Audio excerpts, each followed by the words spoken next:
श्री शिवाय नमस्तुभ्यम। जय माता दी। दोस्तों, आप सबका मेरे चैनल में स्वागत है। श्रावण मास महात्म्य चौथा अध्याय। धारणा, पारणा, मासोपवास व्रत और रुद्रवर्ती व्रत वर्णन में सुगंधा का आख्यान। ईश्वर बोले, हे सनत कुमार, अब मैं धारण पारण व्रत का वर्णन करूंगा। प्रतिपदा के दिन से आरंभ करके सर्वप्रथम पुण्यावाचन कराना चाहिए। इसके बाद मेरी प्रसन्नता के लिए धारण पारण व्रत का संकल्प करना चाहिए। एक दिन धारण व्रत करे और दूसरे दिन पारण व्रत करे। धारण में उपवास तथा पारण में भोजन होता है। श्रावण मास के समाप्त होने पर सबसे पहले पुण्यावाचन कराना चाहिए। इसके बाद हे मानद, आचार्य तथा अन्य ब्राह्मणों का वरण करना चाहिए। तत्पश्चात पार्वती तथा शिव की स्वर्ण निर्मित प्रतिभा का जल से भरे हुए कुंभ पर स्थापित कर रात में भक्ति पूर्वक पूजन करना चाहिए तथा पुराण श्रवण आदि के साथ रात भर जागरण करना चाहिए। प्रातः काल अग्नि स्थापन करके विधि पूर्वक होम करना चाहिए। त्र्यंबक इस मंत्र से तिल मिश्रित भात की आहुति डालनी चाहिए। उसी प्रकार शिव गायत्री मंत्र से घृत मिश्रित भात की आहुति डाले और पुनः षडाक्षर मंत्र से खीर की आहुति प्रदान करें। तदंतर पूर्णाहुति देकर होम शेष का समापन करना चाहिए। इसके बाद में ब्राह्मणों को भोजन कराना चाहिए तथा साथ ही आचार्य की पूजा करनी चाहिए। हे महाभाग, इस प्रकार के उद्यापन संपन्न करके मनुष्य ब्रह्म हत्या आदि पातकों से मुक्त हो जाता है। इसमें कोई संदेह नहीं है। अतएव इस महाव्रत को अवश्य करना चाहिए। हे मुने, अब श्रावण में मास उपवास की विधि को आदर पूर्वक सुनिए। प्रतिपदा के दिन प्रातः काल इस व्रत का संकल्प करे। स्त्री हो या पुरुष मन तथा इंद्रियों को नियंत्रित करके इस व्रत को करे। अमावस्या तिथि को लोक का कल्याण करने वाले व्रत ध्वज शंकर की अर्चना पूजा षोडश उपचारों से तदंतर अपनी सामर्थ्य के अनुसार वस्त्र तथा अलंकार आदि से ब्राह्मणों का पूजन करे, उन्हें भोजन कराए तथा प्रणाम करके विदा करे। इस प्रकार से किया गया मास उपवास व्रत मेरी प्रसन्नता कराने वाला होता है। हे सनत कुमार, मनुष्यों को सभी सिद्धियां प्रदान करने वाले लक्ष्य सड़ख्या परिमित रुद्रवर्ती व्रत के विधान को सावधान होकर सुनिए। अत्यंत आदर पूर्वक कपास के 11 तंतुओं से बत्तियां बनानी चाहिए। वे रुद्रवर्ती नाम वाली बत्तियां मुझे प्रसन्न करने वाली हैं। मैं श्रावण मास में भक्ति पूर्वक डिवोन के देव गौरीपति महादेव का इन 1 लाख संख्या वाली बत्तियों से निराजन करूंगा। इस प्रकार श्रावण मास के प्रथम दिन विधि पूर्वक संकल्प करके महीने भर प्रतिदिन शिवजी का पूजन कर 1000 बत्तियों से निराजन करे और अंतिम दिन 71,000 बत्तियों से निराजन करे, अथवा प्रतिदिन 30,000 बत्तियां आदर पूर्वक अर्पण करे और अंतिम दिन 13,000 बत्तियां समर्पित करे, अथवा एक ही दिन सभी 1 लाख बत्तियों को मेरे समक्ष जलाए। प्रचुर मात्रा में घृत में भिगोई जो स्निग्ध बत्तियां होती है वे मुझे प्रिय हैं।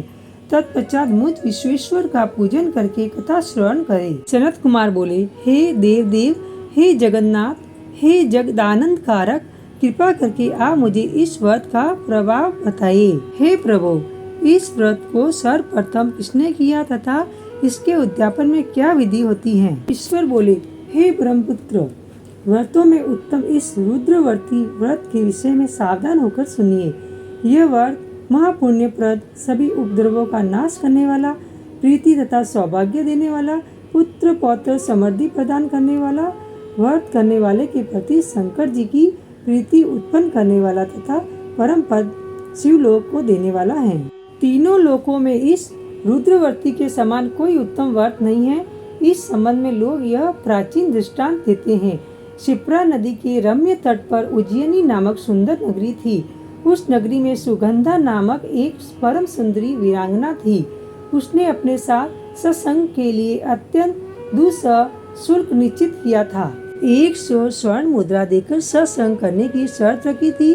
उस सुगंधा ने युवकों तथा ब्राह्मणों को भ्रष्ट कर दिया था। उसने राजाओं तथा राजकुमारों को नग्न करके उसके आभूषण आदि लेकर उनका बहुत तिरस्कार किया था। इस प्रकार उस सुगंधा ने बहुत लोगों को लूटा था। उसके शरीर की सुगंध से कोस भर का स्थान सुगंधित रहता था। वह पृथ्वी पर रूप, लावण्य और कांति की मानव निवास स्थली थी। वह 6 रागों और 36 रागिनियों के गायन में तथा उनके अन्य बहुत से वेदों की भी गान क्रिया में अत्यंत कुशल थी। वह नृत्य में रंभा आदि देवांगनाओं को भी तिरस्कृत कर देती थी और अपने एक एक पग पर अपनी गति से हाथियों तथा हंसों का उपहास करती थी। किसी दिन वह सुगंधा कट्टासो तथा बहु चालन के द्वारा काम बाणों को छोड़ती हुई क्रीड़ा करने के विचार से क्षिप्रा नदी के तट पर गई। उसने ऋषियों के द्वारा सेवित मनोरम नदी को देखा। वहाँ कई विप्र ध्यान में लगे हुए थे तथा कई जप में लीन थे, कई शिवार्चन में रत थे तथा कई विष्णु के पूजन में तल्लीन थे। हे महामुनि, उसने उन ऋषियों के बीच विराजमान मुनि वरिष्ठ को देखा। उनके दर्शन के प्रभाव से उसकी बुद्धि धर्म में प्रवृत्त हो गई। जीवन तथा विशेष रूप से विषयों से उसकी विरक्ति हो गई। वह अपना सिर झुकाकर बार बार मुनि को प्रणाम करके अपने पाँव की निवृत्ति के लिए मुनि श्रेष्ठ वशिष्ठ जी से कहने लगी। सुगंधा बोली, हे अनाथनाथ, हे विपेंद्र, हे योगीश, मैंने बहुत से पाप किए हैं, अतः हे प्रभु, उन समस्त पापों के नाश के लिए मुझे उपाय बताइए। ईश्वर बोली, हे सनत कुमार, उस सुगंधा के इस प्रकार कहने पर वे दीन वत्सल मुनि वशिष्ठ अपनी ज्ञान दृष्टि से उसके कर्मों को जानकर आदर पूर्वक कहने लगे। वशिष्ठ बोले, तुम सावधान होकर सुनो। जिस पुण्य से तुम्हारे पाप का पूर्ण रूप से नाश हो जाएगा, वह सब मैं अब तुमसे कह रहा हूँ। हे बद्री, तीनों लोकों में विख्यात वाराणसी में जाओ। वहाँ जाकर तीनों लोकों में दुर्लभ महान पुण्य देने वाले तथा शिव के लिए अत्यंत प्रीतिकर रुद्रवर्ती नामक व्रत को उस क्षेत्र में करो। हे बद्री, इस व्रत को करके तुम परम गति प्राप्त करोगी। ईश्वर बोले, तब उसने अपना धन लेकर सेवक तथा मित्र सहित काशी में जाकर वशिष्ठ के द्वारा बताए गए विधान के अनुसार व्रत किया। इस प्रकार उस व्रत के प्रभाव से वह सशरीर उस शिवलिंग में विलीन हो गई। हे सनत कुमार, इस प्रकार जो स्त्री इस परम दुर्लभ व्रत को करती है, वह जिस अभिष्ट पदार्थ की इच्छा करती है उसे निसंदेह प्राप्त करती हैं। हे सुवर्त, अब आप माणिक्य वर्तियों का महात्म्य सुनिए। हे विपेंद्र, उन माणिक्य वर्तियों के व्रत से स्त्री मेरे अर्थ शासन की अधिकारिणी हो जाती हैं और महाप्रलय पर्यंत वह मेरे लिए प्रिय रहती हैं। अब मैं इस व्रत की संपूर्णता के लिए उद्यापन का विधान बताऊंगा। चांदी की बनी हुई नंदीश्वर की मूर्ति पर आसीन सुवर्णमय भगवान शिव की पार्वती सहित प्रतिमा को कलश पर स्थापित करना चाहिए और विधि के साथ पूजन करके रात्रि में जागरण करना चाहिए। इसके बाद प्रातः काल नदी में निर्मल जल में विधि पूर्वक स्नान करके 11 ब्राह्मणों सहित आचार्य का वर्ण करना चाहिए। तत्पश्चात रुद्र सूक्त से अथवा गायत्री से अथवा मूल मंत्र से गर्त, खीर तथा बिल्व पत्रों का होम करना चाहिए। इसके बाद पूर्णाहुति होम करके आचार्य आदि की विधिवत पूजा करनी चाहिए तथा सपत्नी 11 उत्तम विप्रों को भोजन कराना चाहिए। हे सनत कुमार, जो स्त्री इस प्रकार से व्रत करती है वह समस्त पापों से मुक्त हो जाती हैं। तत्पश्चात विधान पूर्वक कथा सुनकर स्थापित की गई समस्त सामग्री ब्राह्मण को दे देनी चाहिए। इससे निश्चित रूप से 1000 अश्वमेध यज्ञों का फल प्राप्त होता है।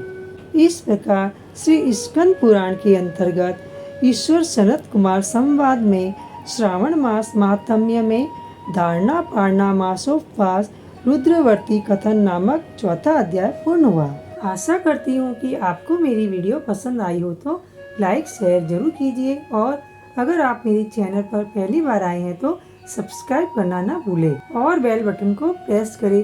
इससे क्या होगा कि मैं जो भी नई वीडियो अपलोड करूँगी उसका आपको नोटिफिकेशन मिल जाएगा। तब तक के लिए जय माता दी दोस्तों।